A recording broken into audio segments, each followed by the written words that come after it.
On Wednesday, two delightful peace-loving Palestinian Arabs dressed themselves as ultra-Orthodox diners and then shot up the Sarona market in Tel Aviv. 13 people were shot, 4 Israelis were murdered. The two terrorists were captured. Amir Ohana, who's a Knesset member and Israel parliament member, described the scene. Said, people were having coffee. I saw a birthday cake on one of the tables, and then you see the chairs upside down and glass shattered and blood all over. The dead. A professor at Ben Gurion University, a former Special Forces fighter with 2 kids, a young mother of 4 kids, an engaged woman who had just enough time to call her fiancé before dying of her wounds.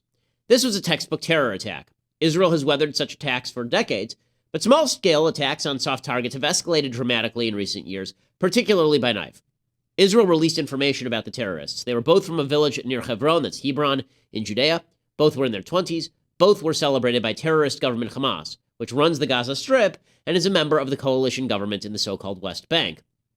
Hamas praised the attack. Their spokesman said the shooting was, quote, the first of many surprises planned against Israel during Ramadan. So, while Western governments continue to act with sensitivity regarding going after terrorists during Ramadan, terrorists don't really seem to care.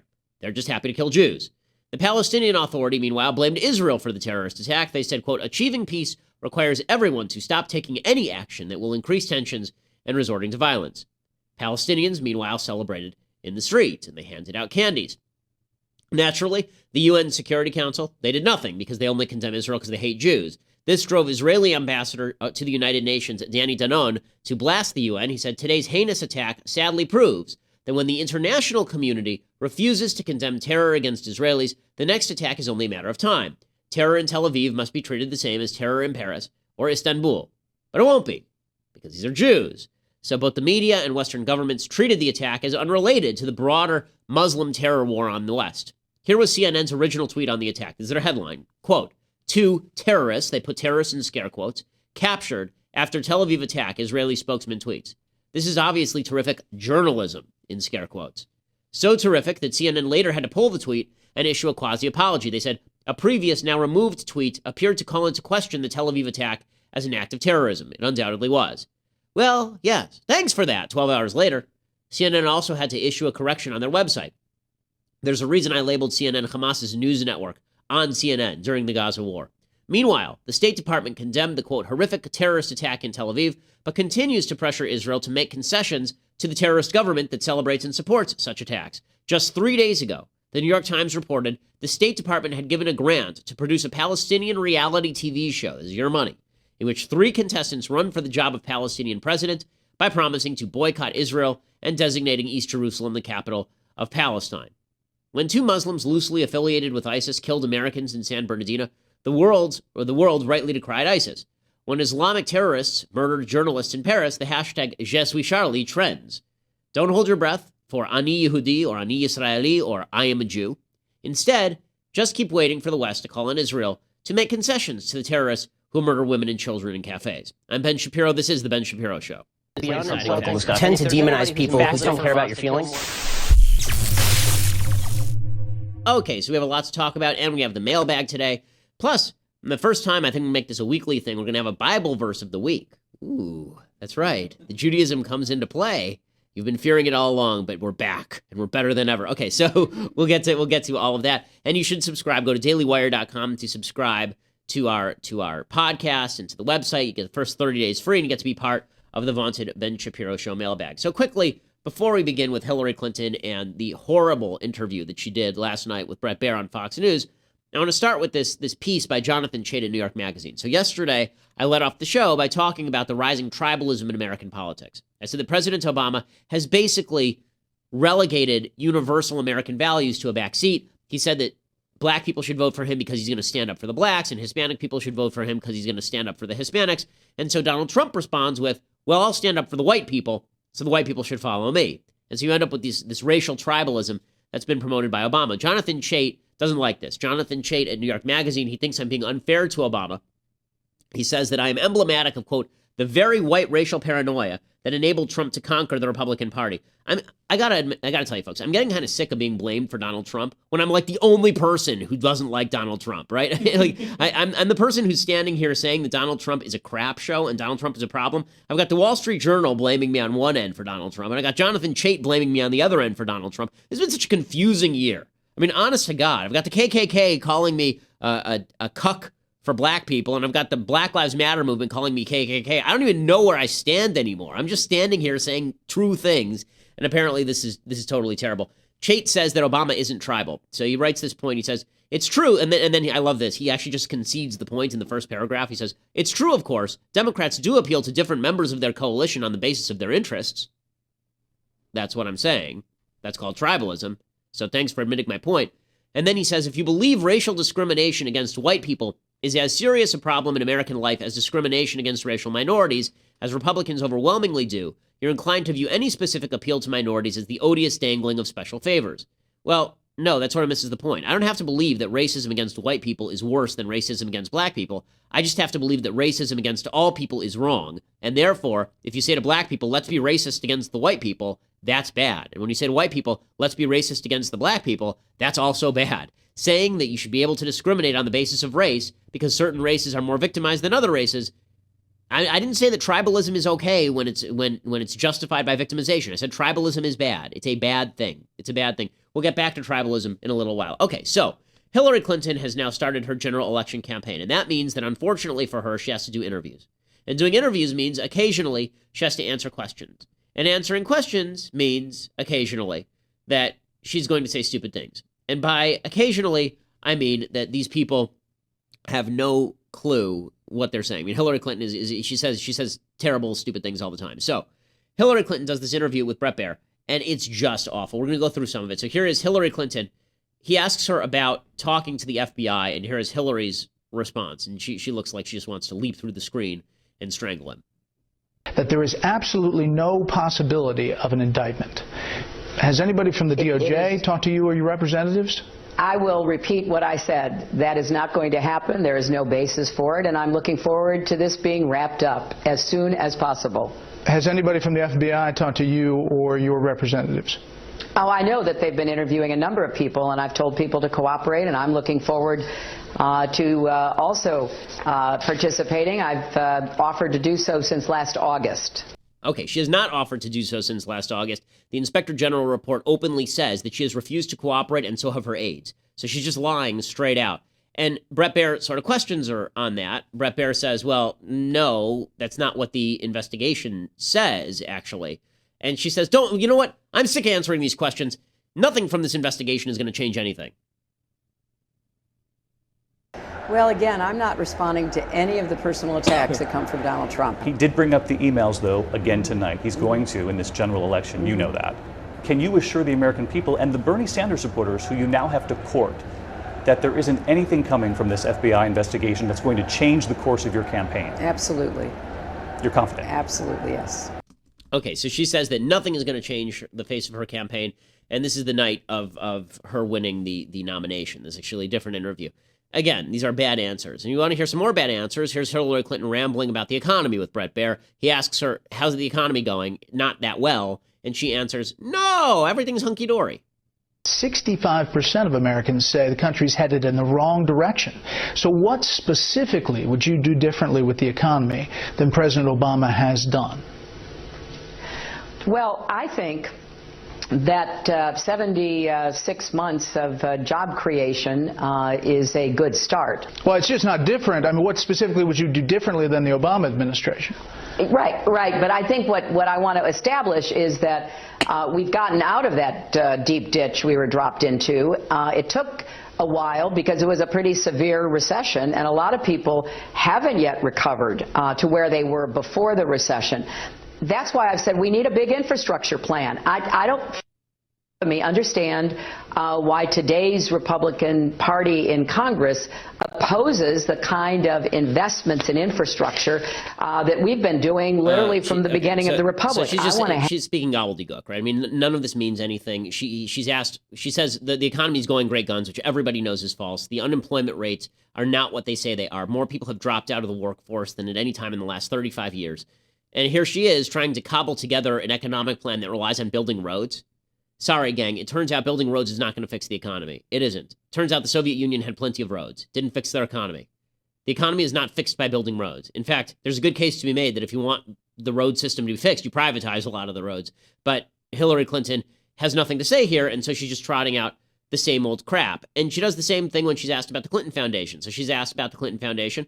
You know, why is it that there's so much allegations? Why are allegations of corruption flying around the Clinton Foundation? She's asked this by Anderson Cooper, and she's doing her media tour, and she's looking absolutely terrible. Asked by Wolf Husky Anderson Cooper about what happened to the Clinton Foundation. If you're president, will your husband divest himself of any association with the foundation?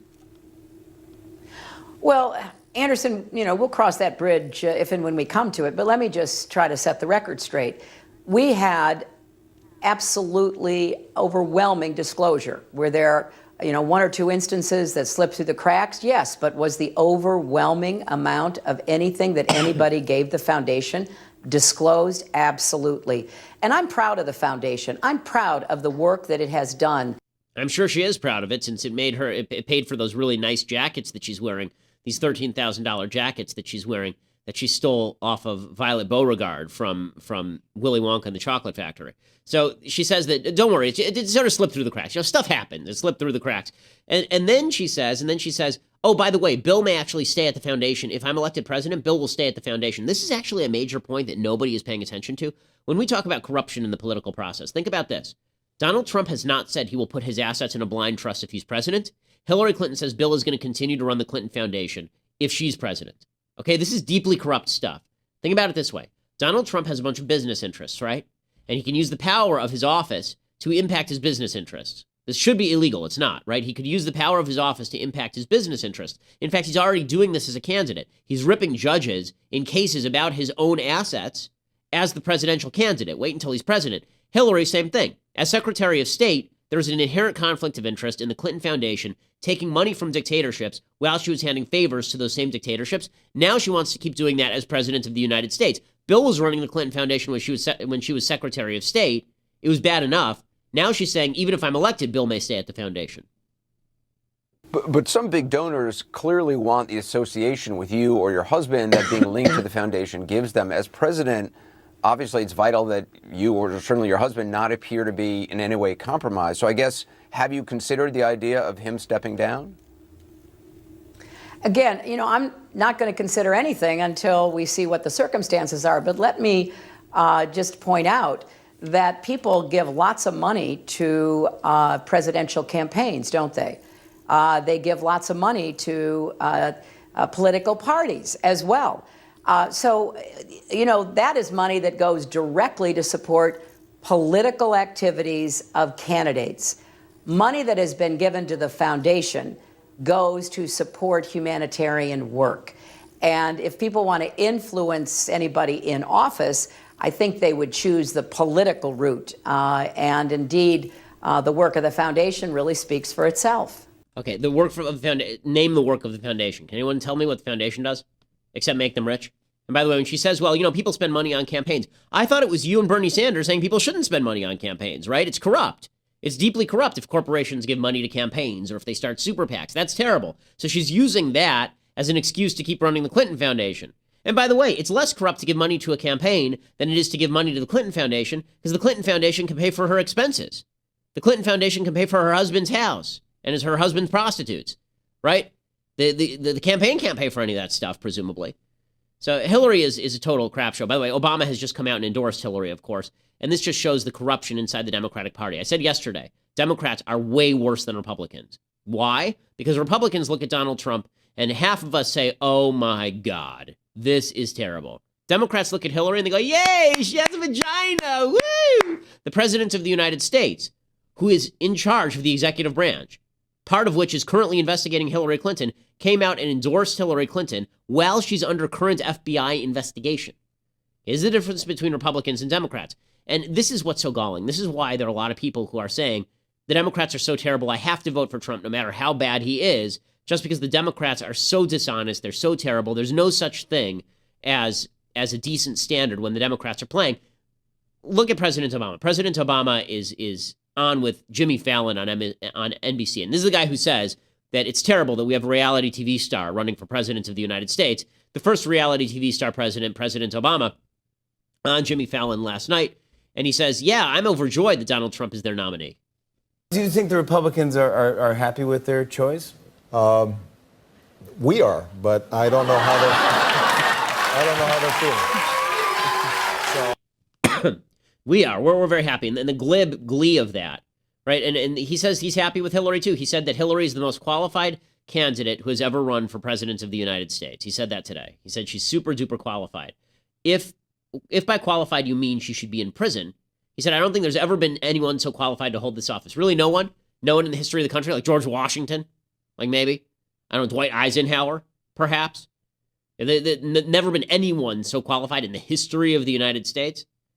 Only if you're an idiot do you believe this. I mean, you really have to be a stupid person to believe this in any way. But President Obama believes that. And then he kind of sneers down his nose and he says he's worried about the Republican Party, to which the response of Republicans typically is go screw yourself. Like, we nominated Donald Trump. You nominated a felon. At least we have the good grace to be embarrassed about who we nominated, some of us.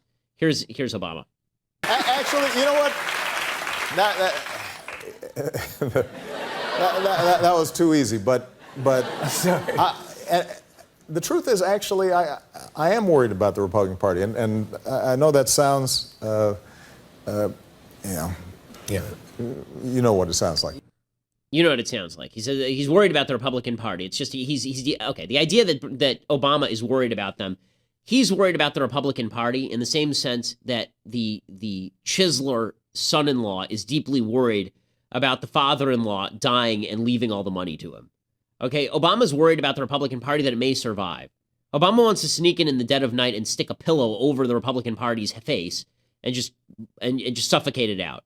That's what Obama wants. He's worried about the Republican Party. And all of this is galling. It's so galling. And for Republicans, we look at this and we go, at least we're intellectually honest. At least we recognize that our guy has problems. You won't even recognize that you have problems, that you are the problem.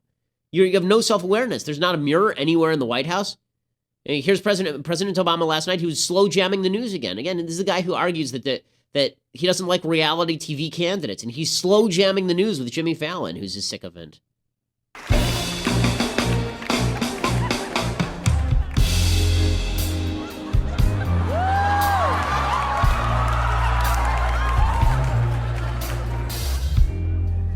On July 1st of this year, the interest rates on Stafford student loans, the same loans that many of you used to help pay for college, are set to double.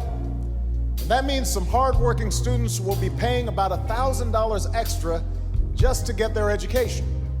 So I've called on Congress to prevent this from happening. What we've said is simple. Now is not the time to make school more expensive for our young people. Oh, yeah. You should listen to the president. Or as I like to call him, the Preezy of the United Steezy. Things were heating up inside Congress's chambers behind all those closed doors. So the president made a few discreet calls across the aisle. He said, hey, let's get together on this one. Without an affordable Stafford loan, where can a student turn? The Pell Grant is a beautiful thing, but with college getting more expensive, is it enough by itself to satisfy all your collegiate needs? Oh, hell no. Oh, hell no. If Congress doesn't act, it's the students who play. The right and left should join on this like Kim and Kanye. Okay, this is I can't play this whole thing. It's egregious. But this is what the media have done with Obama for 8 years, right? 8 years of this. What he's saying about Pell loans and Stafford grants. There are too many people in college anyway. They're majoring in stupid crap. Okay, but this is the point. The media treats Obama this way, and this is how they're going to treat Hillary Clinton too. And it's galling to everybody. And so the natural reaction, I understand it. The natural reaction is Trump, right? Trump, because Trump's just a giant pulsating middle finger, as Kevin Williamson has said. This is exactly correct. And you can see the anti-Trump press, they were holding back. Now, I want to point something out here. Donald Trump made his first comments about Mexican judges back in February. Did you hear anything about it at the time? Anything? No? That's because the media didn't want to talk about it. The media wanted him to be the nominee. The media ignored all the bad things about Donald Trump because they wanted to play him up. They wanted to give him media attention. He was a great story. They didn't want to hit him with the wave. And make no mistake, the media do have the capacity to put together a wave. I know, because I've been on the other side of a wave like this. So a few years back, I did a debate with Piers Morgan on gun control. And it's gone viral. A lot of people have seen it. Millions of people. Excuse me. And one of the things that happened after that is that the media decided, a lot of folks in the media clearly decided that I was a little bit of a threat, and so they were going to look for an excuse to sort of take me out. So a few weeks later, there was a big hubbub over Charles Hagel, over Chuck Hagel. Chuck Hagel was being nominated for Secretary of Defense by Obama. Chuck Hagel is wildly anti-Israel. So I got a call from a source, a very highly placed source in Congress, that Chuck Hagel had spoken to a group called Friends of Hamas. Okay, I didn't double source the piece, and so I ran it as a rumor, right? This was a deliberate decision. We ran it as a rumor at Breitbart. We said, there's a rumor floating around Capitol Hill that Chuck Hagel, who has not released the people that he's spoken to, that he spoke to a group called Friends of Hamas. We ran it as a rumor. Turns out that in all likelihood, that rumor wasn't true. I wanted to run a retraction. Some other folks who were above me in the editorial chain did not. In any case, we ran the rumor as a rumor. And the rumor turned out not to be true. Okay, not that big a deal. Happens in the media on a pretty frequent basis. People report a rumor, the rumor turns out not to be true, and everybody moves on with their life. I wake up the next morning, and it is legitimately the lead on Huffington Post. It's the lead on Huffington Post. It's all a hoax. It's all fraud. It's a hoax. They ignore the fact that I reported it as a rumor and basically say in the piece, it may be true, it may not be true. It's just a rumor, right? They ignore all of that, and they just immediately go to, well, it must have been a hoax, and I'm getting calls from MSNBC, and I'm getting calls from the New York Times. I'm getting calls from everybody on what is legitimately not a big story, right? And I say, look, I've reported all the information I had. I said it was a rumor. That's all I can say about it. I can't verify it because I didn't verify it, which is why I reported it as a rumor. The reason I tell this story, and by the way, I wish I'd never run that story. The reason that I tell that story, aside from saying everybody makes mistakes in this business, the real reason I'm saying that is because there is a moment where, there's a movie with George Hamilton called The Last Wave, and at the very end of the movie, George Hamilton walks out onto a beach, and it looks like Deep Impact. All of a sudden, there's a wave coming at him that's 1,000 feet high. Right? He's just standing on the beach, and the waves coming at him. That's the end of the film. The left is capable of creating those sorts of waves. And they're doing this right now. And the wave is going to be a pro-Hillary, anti-Trump wave. And so for all this time, we've been saying, Trump can fight back against the waves. He can stand there, and he can rage against the sea. He can stop the tide from coming in. When the media decide they're on the same page, they're on the same page. That doesn't mean they can't laugh at Hillary every so often, but it's not real. So, you'll have Chris Matthews every so often laugh at Hillary Clinton. Oh, I'm going to say, he's going to laugh at Hillary. She's terrible. Oh, my God. Go Hillary Clinton. I got a thrill at my leg, but still, it's not the greatest thrill. Lester Holt asked Hillary Clinton, what kind of a campaign are you going to run? Is it going to be a campaign of matching insults? She said, no insults, just the issues. The two issues being, quote, the fact that Donald Trump is unqualified to be president of the United States, right, and he's temperamentally unfit. These are the issues. But right, she's not talking insults. Okay, so he's laughing at Hillary Clinton, that she's insulting Donald Trump, but then he proceeds to insult Donald Trump, right? He says that Donald Trump is a textbook racist. This is going to be the wave that comes against Donald Trump. Right, here's Matthews again. He defines racism here.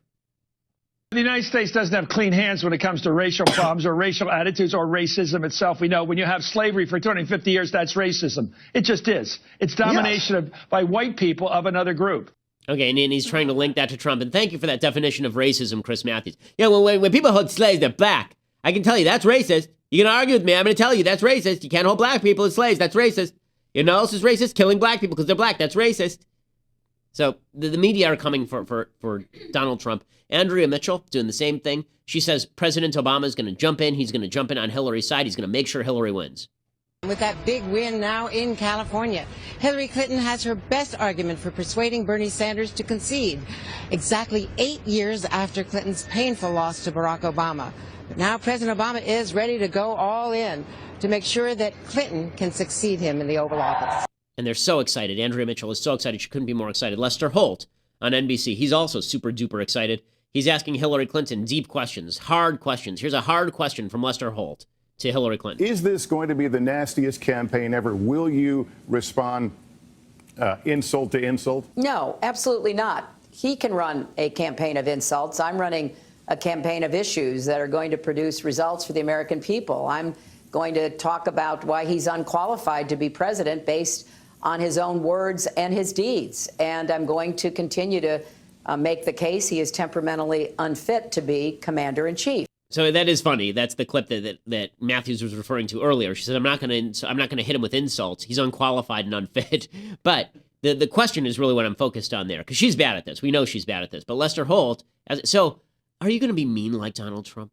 Donald Trump's mean. Are you going to be mean and terrible like Donald Trump? Are you going to be evil and horrible and ugly and stupid like Donald Trump? I mean, really, these are the kinds of questions Hillary's going to feel this entire election cycle. And you can see it happening from even the people who are supposedly Trump's friends. Right? So Joe Scarborough, we played him yesterday, and I made an obscene gesture at Joe Scarborough on camera yesterday. Joe Scarborough, yesterday he said months ago, it's impossible. You can't call Trump Mussolini or Hitler. Don't call him any of these things. Come on, he's just Donald Trump. You can't call him any of those things. Here is what Joe Scarborough said today about Donald Trump. When you're talking about banning over 1.5 billion people simply because of the God they worship, that is as un-American as anything he's ever said, as un-American as what he said about this judge. And I'm with you, Willie. Where was the outrage then? Like we said on this show, asking the question when this first came out, is this what Germany looked like in 1933? That's every bit as offensive. But why not the outrage from the right, the center, the left? Okay. And so I guess his opinion has shifted. You couldn't call him Mussolini or Hitler before, but now it's like 1933 and Hitler. Amazing how he shifted that quickly. As soon as Hillary's the nominee, boom, right? Then Trump's Hitler again. Amazing how that works. Meanwhile, the reaction on the right has been exactly what I thought it would be. Everybody is now degrading into the worst of themselves. So you've got the people on the left degrading into full-on Hillary fandom. We're going to cheer her forward. We're gonna carry her forward on a platform with a chair on top, like Milo Yiannopoulos with a bunch of idiot college students. And on the right, you've got people like Laura Ingraham, and their response is, no matter what Trump says, it's just fabulous. No matter what Trump says, it's just the greatest thing in the world. So Laura Ingraham, who in this clip looks like sort of the Funhouse mirror version of Hillary Clinton, because they're wearing exactly the same top. But here is Laura Ingraham saying something very special about Donald Trump. She's a talented person. She's very smart. But Trump has the magic sauce. He has to sprinkle it on the issues, and then he has to serve it up in a very pleasing, interesting, and sometimes provocative and entertaining way. People want to go to rallies and have a good time. They want to feel like there's a champion for them. He began to do that last night in a much more, I think, organized fashion, which is what was needed for some time. I, for one, think it was a very good first step. Okay, so he's got the magic sauce, which is just a horrifying image. Nobody wants to consume Donald Trump's magic sauce. That is horrifying in every way, Laura Ingraham. Thank you so much for that imagery. By the way, that wasn't the worst imagery of the day. Worst imagery of the day was Joy Behar. Joy Behar tweeted today that while she literally tweeted this, while I'm sexually attracted to Bernie Sanders, even I want him to pull out. She actually tweeted that. Yep, Joy Behar, providing imagery that nobody ever wanted to think about.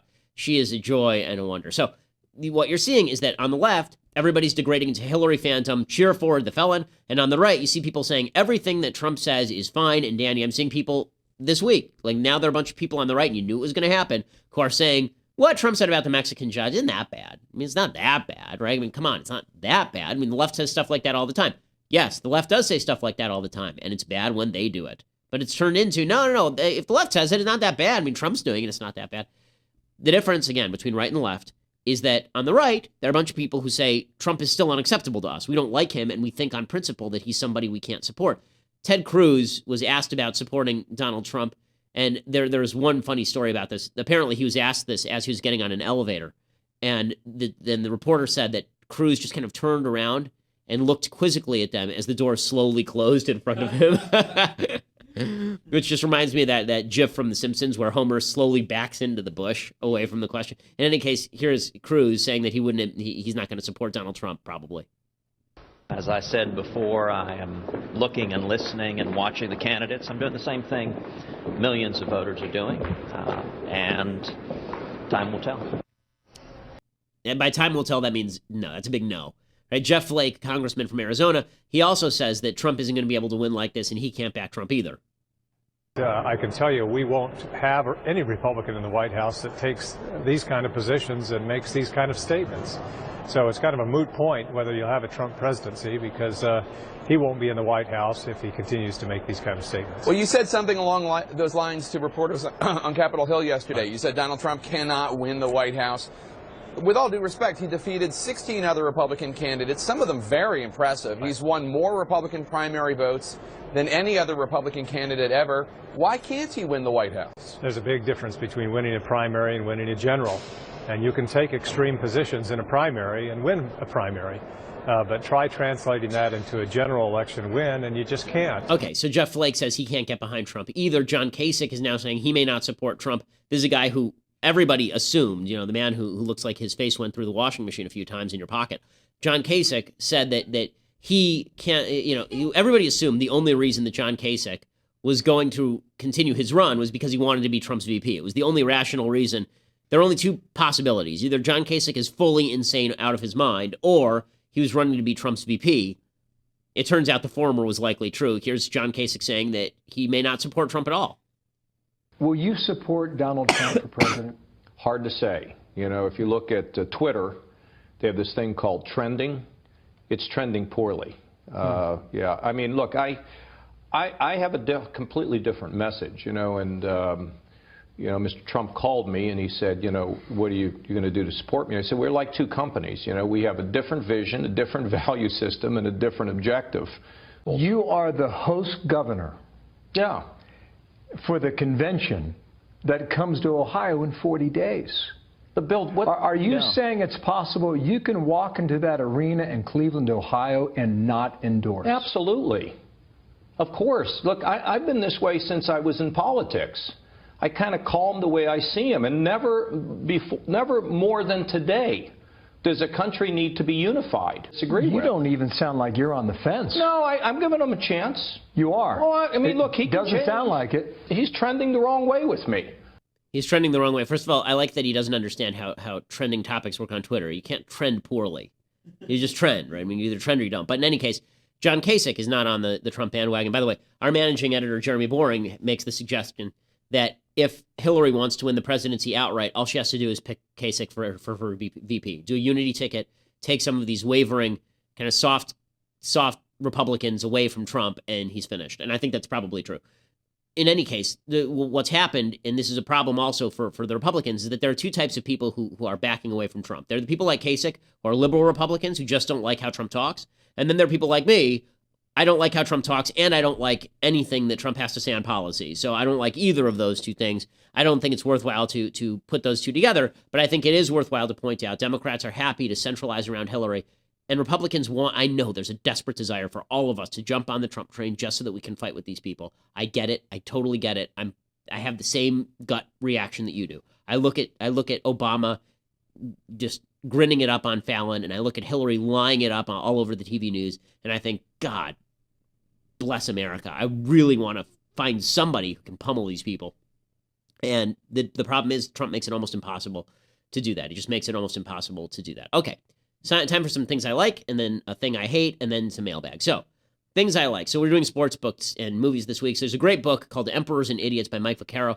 I am a White Sox fan in baseball, but I'm secondarily a Red Sox fan. I grew up liking both teams, but White Sox much more. And this book, Emperors and Idiots, is maybe the best baseball book ever written. It's about the rivalry between the Yankees and the Red Sox from the beginning to the end of the curse, and it's terrific. It's a really good, fun book to read, really juicy and interesting, and captures the entire fight. It's great. Emperors and Idiots by Mike Vaccaro. Okay, we're also going to do a sports clip. So the best sports clip of the week was actually not in sport. It was before a game. I don't know who teaches rappers to throw baseballs, but the answer has got to be nobody, right? Because Snoop Dogg threw out the first pitch at a San Diego Padres game. And here is what it looks like when Snoop Dogg, whose son is apparently a good athlete, here's what it looks like when Snoop Dogg tries to throw out a first pitch at a ball game. A featured guest today is one of my personal favorites, Snoop Dogg, who threw out the ceremonial first pitch. And this is our Cricket Wireless something to smile about. Camera operator in harm's way over there. So first of all, I like the super white guy saying that Snoop Dogg is one of his personal favorites. That's really fun. But Snoop, for those who can't see it, he flings the ball and he misses everything. I mean, he misses the catcher, he misses the batter's box, he misses the plate, he misses the stadium. I mean, he almost knocks a plane out of the sky. So there's a whole compilation of the worst first pitches now. And honestly, one of them has to be President Obama. I'm not sure who's teaching these people to throw, but it's nobody who knows how to throw a baseball. Okay, other things that I like in the world of just pop culture. There's a 12-year-old dance contestant who was on a show with Paula Abdul on So You Think You Can Dance, and things went wildly wrong in this particular clip. Okay, it's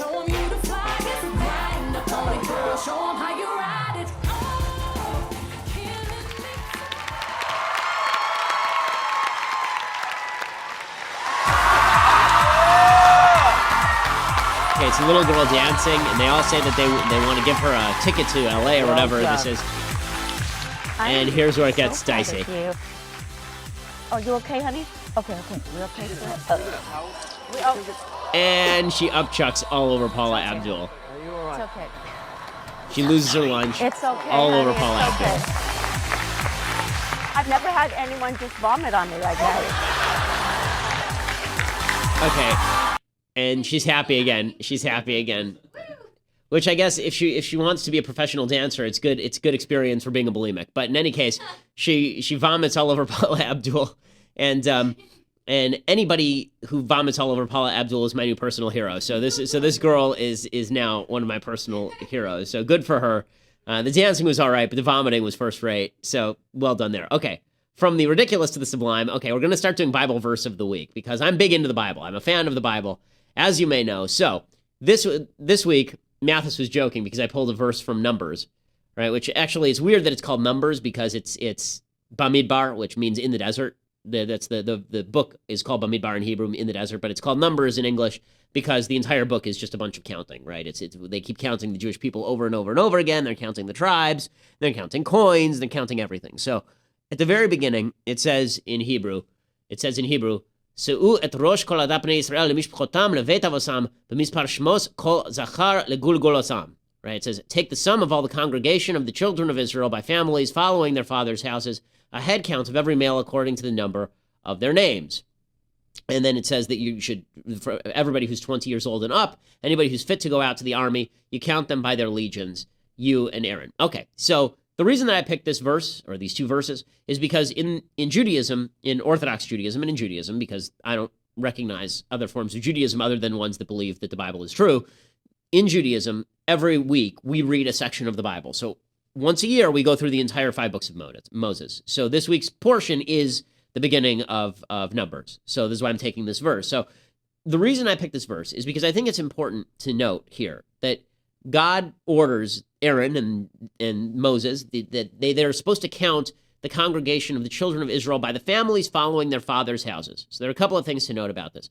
Number one, the concept of patrilineal lineage in Judaism is an interesting one because matrilineal lineage, the idea that if you're Jewish if your mom is Jewish, that only comes about later, really. It comes about in the time of Ezra, 1,000 years, 1,500 years after the advent of the Torah. But the idea here is that your father is what defines the house. In a culture now where fathers don't define our houses, where fathers are considered completely irrelevant to the house, where fathers are booted because women need a man like a fish needs a bicycle, the reality is that we are all counted in the end by our father's house because we carry down the values of our fathers generation to generation. That's point number one. Point number two is back to the tribalism point that I made at the very beginning of this show and yesterday's show. And that is one of the most dangerous aspects of humanity is our tendency to fall into tribes, right? And they're counted by tribe in numbers. We're counted by tribe. Or the Jews are counted by the tribe of Judah, and they're by the tribe of Benjamin, and by the tribe of Dan, and by the tribe of Asher, right? They're all counted by tribe. And so you might ask, well, why is God forwarding that? Why count them as members of tribes?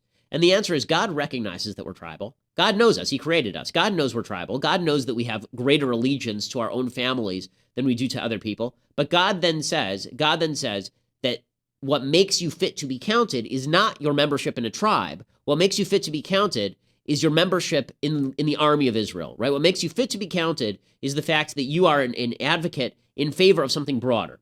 So I'm very often accused by alt-right anti-Semites, very often, well, you say that you're against racism, and you say that you're against xenophobia, and you say that you're against tribalism, and yet you're in favor of a Jewish state and Jewish exceptionalism. Okay, I don't believe in Jewish ethnicism. Okay, I don't care that Sandy Koufax is Jewish. It makes no difference to me that Sandy Koufax is Jewish.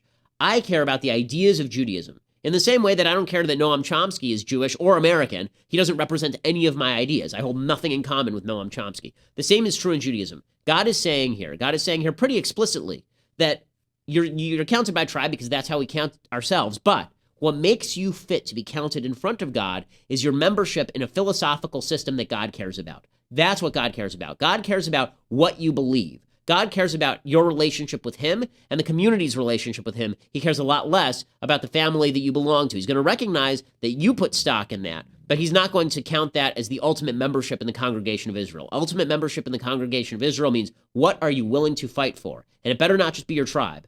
And in fact, throughout the Torah, there are situations where if your loyalty to tribe is greater than your loyalty to Israel, you have a major problem on your hands. This happens with the tribes of Ephraim and Manasseh later in the Torah, later in the Bible. There's a point at which Ephraim and Manasseh don't want to cross over. They don't want to cross over the Jordan River and fight on the other side of the Jordan River. And the deal that Moses makes with them, and the deal that Joshua makes with them, is if you join us and fight for the liberation of Israel, then you can go back across the Jordan. But if you're going to just stay across the side of the Jordan, we're not going to help you at all. Right? You're part of the broader group, and the broader group is united by this document that we brought down from Moses on Sinai. So that's the Bible verse of the week. Okay, time for, should we do it? Okay, we have time for a thing I hate. So a thing I hate, the Democrats keep claiming over and over and over they don't want to take away your guns. Okay, first of all, there was a Ninth Circuit ruling today that says there is no personal right to concealed carry, that you have no right under the Second Amendment to carry around your weapon in public, which is idiotic.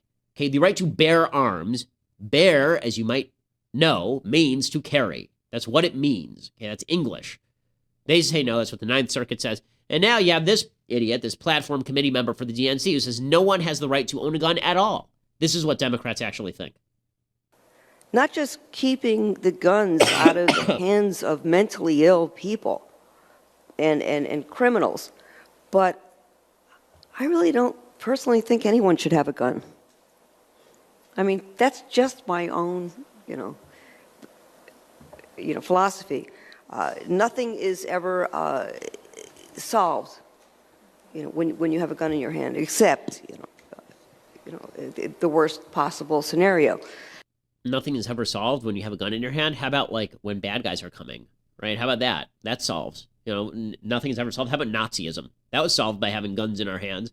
So is communism, it turns out. So are most of the world's evils. So this whole thing is nonsense. But this is what Democrats actually think. At least she's honest. At least she says what she thinks. Okay, time for the mailbag. So again, folks, you have to subscribe to dailywire.com if you want to be part of the vaunted Ben Shapiro Show mailbag. Before I forget, just because I know I will, why don't we start with the video question? This is actually about a week old, but you can submit video questions via dailywire.com. Also, all you have to do is post your question on YouTube and then send us the link as a member, and we'll grab it and we'll use it video question. So here's a video question from Kelly. Hi, Ben. One of the theories Howdy. I have comforted myself with over the course of this election cycle has been Mark Stein's idea that due to Donald Trump's unpopularity with members of Congress, they will be more incentivized to assert their constitutional powers against him. Do you think that this is a viable theory, or do you think that they will just continue to roll over and play dead for President Trump as they have with Obama and certainly will with Hillary? Okay, so I think they're more likely to roll over and play dead with Trump than they would with Obama or Hillary, because it's harder to buck against a member of your own party than it is to fight somebody of the opposite party. The idea that Republicans haven't fought Obama is not really true. They haven't fought him hard enough, I don't believe, but they fought him. I mean, the fact is that he wanted a bigger budget than they gave him. He wanted to expand spending further than they allowed him to. The budget, the only reason for any economic growth at all has been that Republicans have stopped Obama from doing his world-beating routine the last 4 years the way that he did the first couple of years. So, I don't think that's fully, but I think Republicans will play dead with Trump because they're playing dead with Trump right now. He's not even the president yet, and they're playing dead for him. They know he's the standard bearer, and they have to push for his reelection, right? I mean, they have to push for his reelection. That means that they can't undercut him too much. I love this. Donald Trump, by the way, just moments ago tweeted, Obama just endorsed crooked Hillary. He wants 4 more years of Obama, but nobody else does. And Hillary tweeted back, delete your account. Okay, this is just, I will say this, it's a deeply entertaining election. I mean, this election is deeply entertaining, but it's awful in every way. Okay, so more of the mailbag. Jacob writes, Ben, you had an audio clip of Hugh Hewitt in Wednesday's podcast. I've never heard him speak before. The only thing I heard was Vizzini from The Princess Bride. Does he not sound just like him? I don't know that he sounds just like Vizzini from The Princess Bride, but if he does, I would take that as a compliment. I wish I sounded like Vizzini from The Princess Bride because he's the best character in the history of film. Vizzini is awesome. Okay. Never start a land war in Asia. Andrew writes, Ben, I have a girlfriend who might be a liberal. I'm pretty sure she is. Well, dude, find out. Who goes to my college. I'm a hardcore conservative who is anti-Trump as well as anti-alleged woman Hillary Clinton. I told her that Hillary is a pseudonym for Hades and that she should be imprisoned, and then my girlfriend told me later on she doesn't agree with my politics. Should I dump her or try to convert her? Well, Andrew, I think that you should make a decision rather quickly before you start getting too emotionally invested. So my view is that at the very beginning, you should decide whether your values are compatible, because values are going to outlast your desire to have sex with somebody. It turns out that after you've had sex with somebody for many, many years, the sex is still great, but you better have something in common with them, because you can't fill 24 hours a day with it the way that you did at the very beginning. So that being the case, I would recommend that you actually think deeply about what her values are and if her values reflect your own. If she is ardently pro-Hillary and she's never going to change, she thinks Hillary is the greatest thing in the world, forget about it. If she's somebody who's malleable and wants to talk about these things, but be honest with yourself. Don't let the fact that she's hot blind you to what her actual values are. You know, when I met my wife, I could tell pretty quickly. I have politidar, right? There's gaydar and there's politidar. So I have leftdar, right? So I can tell within 10 seconds of speaking to somebody whether they're a conservative or whether they're a leftist. I knew that my wife was a conservative, even if she didn't know she was a conservative yet, because she was apolitical. But I knew that she had the same social values that I did. She was in favor of traditional marriage, and she was in favor of religious standards of education, and she was in favor of basic freedoms, and she was in favor, she was generally pro-life. She's become significantly more pro-life since we met. I knew all this right off the bat. That being said, you know, there's always wiggle room. You can, if there's a difference between, let's put it this way, there's a difference between somebody who's apathetic politically and somebody who's fully motivated to be a leftist. Very difficult to get the second kind of person to become somebody conservative just for you. And if they do it just for you, it ain't going to work out well. Dane writes, hey, Ben, I'm a conservative. I used to like watching Hannity. Now I can't stand it. It's turned into a daily Trump love fest. He said, I see principled conservatives who believe all the right stuff fall for Trump's nationalist populist movement. I don't get it. Do you think there's any way to win them back? Well, I think that in order to win people back who are ardent Trump supporters, Trump has to lose and lose badly. I think that's the only way, because otherwise, it's just for the next 6 months, it's going to be, if you don't back my man, you're disloyal. If you don't back Trump, you're not conservative enough. There's no way to convince people on that. Once you're on the Trump train, there is no exit from the Trump train. This sucker is headed straight for Eastwood Ravine. That's where this is going, Back to the Future 3 style. Ariel writes, hey, Ben, I'm a 19-year-old conservative. I grew up in a single-parent household. My mother had to take care of me and my older brother for many years while working. My mother immigrated from Ecuador when she was 18, worked and studied to become a high school teacher. Before that, she temporarily overstayed on her visa before applying for citizenship and getting it. So for a time, she was technically an illegal immigrant. Many family members point to this when I claim I am against illegals coming across our border. Does this make me a hypocrite? So I have to be for illegal immigration, since technically, if the law had been properly enforced, I might never have been born an American. No, there are two reasons why you're not a hypocrite. One is, just because somebody did something wrong, it doesn't mean that that thing should continue to be done wrong forever. Right? You know, my parents, I'm sure when they were younger, did things that I don't like, but then they changed and they don't do those things anymore and they don't espouse those things. So, you know, what you can say is illegal immigration is wrong. My mother probably shouldn't have done it. I'm glad that she did because it worked out for me, but that doesn't mean that this is a standard that America can survive. Also, it sounds like your mom was not a welfare illegal immigrant. She didn't come here for the government benefits. She came here to work. And I've said many times, I don't have any problem with anybody coming over the border who wants to work generally, so long as they're not dependent on my dollar or your dollar or taxpayer dollars. I'm for open immigration so long as those people believe in basic American values and freedoms and liberties. The way that you guarantee that, by the way, is getting rid of the welfare state. Because if they can only come here, here's the deal. When people came over in the early 20th century, when my great-grandparents came over here in the early 20th century, when they did that, there was no welfare.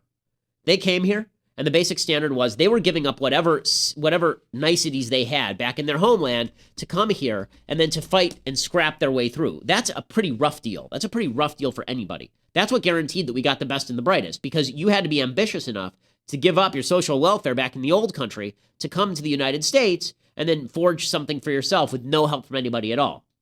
That actually generated a better class of immigrants. We have a different magnet now. That magnet is the social welfare system. Vince writes, if Hillary is indicted, drops out of the race, and Dems decide to run Joe Biden, could you vote for him over Trump?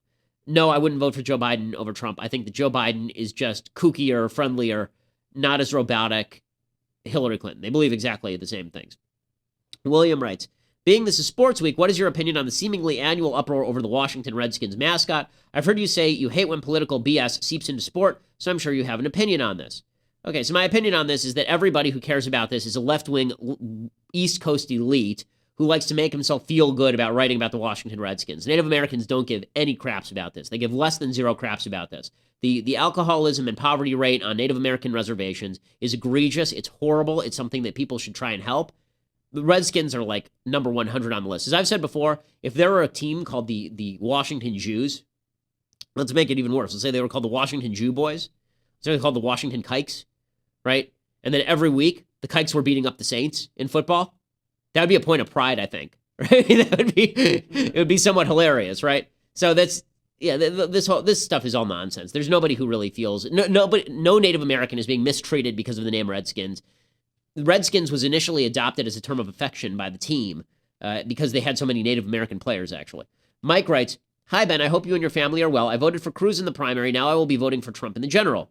What do you think is the best possible outcome of a Trump presidency?" I think the best possible outcome of a Trump presidency is he goes to sleep for the next 4 years and does nothing, because I think that he's going to do tremendous damage to our trade. I think he's going to do tremendous damage on foreign policy. Maybe I'm wrong. Maybe Donald Trump will surround himself with the best people and suddenly transform into a guy who likes to listen. But somehow I doubt it. Aaron writes, "What did you get out of law school? Who should go to law school? I'm a recent college grad thinking about the future. Also, you are a legend." Well, thank you. I agree. When did you get out of law school? So I got out of law school. In 2007. What I got out of it was the first year does teach you to think in a more linear fashion. It teaches you logical thinking and logical distinctions that are useful when it comes to political thought. I enjoyed law school a lot. It taught me a lot about how the left thinks too, because sophisticated leftists go to Harvard Law School. So I know exactly how Obama thinks. Who should go to law school? Anybody who either wants to practice law or who can get into a law school good enough that the name of the law school is useful on your resume. So one of the nice things I got out of law school is Harvard Law School, right? Whenever I say that, very difficult for the left to call me stupid or parochial or a backwards hick. I went to their best school and I graduated with honors. So it's very difficult for them to say anything about it, which fits with my general theory. If you have a choice between speaking up in class and getting a bad grade and keeping your mouth shut and going to Harvard Law School, keep your mouth shut and go to Harvard Law School. Scott writes, "Dear Ben, as a veteran, I'm interested in what President Shapiro would do to increase the access to care for veterans as well as disability claims. Also, I'm interested in your thoughts on public sector unions. Please pass my congratulations to Mrs. Shapiro on finishing med school." Yeah, she did that last weekend. So congratulations to the wife. Okay, so she knows, I don't even have to talk about the congratulations for her. She knows how much I love her, and I bought her very expensive gifts to prove that love. In any case, what would I do to increase access to care for veterans? Well, number one, I would open the VA to private competition. I would allow veterans to access healthcare outside of the VA. The VA care is not bad if you can get in. The problem is it's a bottleneck. It's a real bottleneck, the VA. My wife has worked at the VA, so I know this. And so I think that we should give better benefits to veterans outside the VA system. I don't think you should have to work inside the VA system if you don't want to work inside the VA system. As far as disability claims, same sort of thing. I mean, look, if you're disabled in the line of duty, I think that it's our duty to take care of you, right? I do think it's our duty to take care of you because you've served, and that was the bargain we made with you when you decided to serve. It's a volunteer army. You signed a contract, and we signed the contract with you, and now we owe you. That's how contracts work. John writes, "Ben, you always say you're running out of time on your show, but as boss, whose time constraint do you operate on?" 2 words. Jeremy Boring. Okay, the fact is that our producers also want to smack me in the head when I go overtime. But I don't care about them because they are my inferiors. Jeremy, however, is my co-equal, is my business partner, and so when he says that we have to cut off the show a little bit short, we cut off the show a little bit short. By the way, we are so far beyond time right now, so it just shows you what I care about. Zach writes, "I love your show. I'm one of the oddballs who gets depressed listening to Andrew, so I have to listen to your show after to lift my spirits. I guess I have to have my pessimism validated after listening to his show. First, don't you think it's a bit sexist to call it a mailbag?" Okay. Second, are you still going to be debating Milo? I haven't heard anything about that lately. So, the answer is no, I won't be debating Milo. The reason I won't be debating Milo is because he's a coward. And the reason he's a coward is because 3 weeks ago, first of all, somebody, I think it was Dave Rubin, plus Steven Crowder, they both offered to host a debate between me and Milo on the alt-right and Donald Trump. And Milo went totally silent. And then he blamed Breitbart News for telling him not to do it. A couple weeks later, he then said, "Fine, I'm willing to do it now." And he emailed me and he emailed Dave Rubin and he emailed, all the people involved and he said, let's set this up. And within an hour, I had my assistant email back times, right? And he said within the next couple of weeks, no response, nothing, right? He says, I'll get back to you, no response for a week, for 2 weeks, for 3 weeks, right? And then I email him again, last week and a half ago. And I said, okay, well, I'm holding these dates open and I'm not going to keep holding dates open. So are we doing this or not? No response. No response because he's chicken, because he's chicken poop, because he is a coward. He's a coward. He's an intellectual coward. It's very easy to go on campus and fight against Triggly-Puff social justice warriors with an IQ of 7. It's really not difficult. And it's also really not difficult to lie to college students about what is good and true because they haven't studied the issues. It's also not difficult to gain attention by doing silly stunts. And they're fun. I watch them. They're fun. But when you do those things and you then spoon feed on top of it alt-right white nationalism and pander to some of the worst people on earth and encourage college students to do the same, it's really terrible. I don't have to reiterate my criticisms of Milo here. Suffice it to say, he's intellectually shallow. The offer's off the table. I don't waste my time holding dates open for my intellectual inferiors who are too cowardly to debate me, who initiate conversations, then blame me for backing out of the debate that they back out of because they have no stones. So that's my response to the Milo debate. Okay, Drew Taylor says, it seems you've flirted with Never Trump but won't jump on board. My question is, with 69 years of this behavior, what can he do from now to November to get your vote? So Drew, the only thing that he can do is be not Donald Trump. We'll see if he can do it. We'll see if he can do that. I'm sorry that I have to stop there. We've gone through most of the mailbag. Next week, go to dailywire.com, subscribe, and you too can be part of the mailbag, and we'll be happy to have you. Have a wonderful weekend. We'll be back on Monday. Hopefully the world will not have burned down. If it does, it's been nice knowing you. I'm Ben Shapiro. This is The Ben Shapiro Show.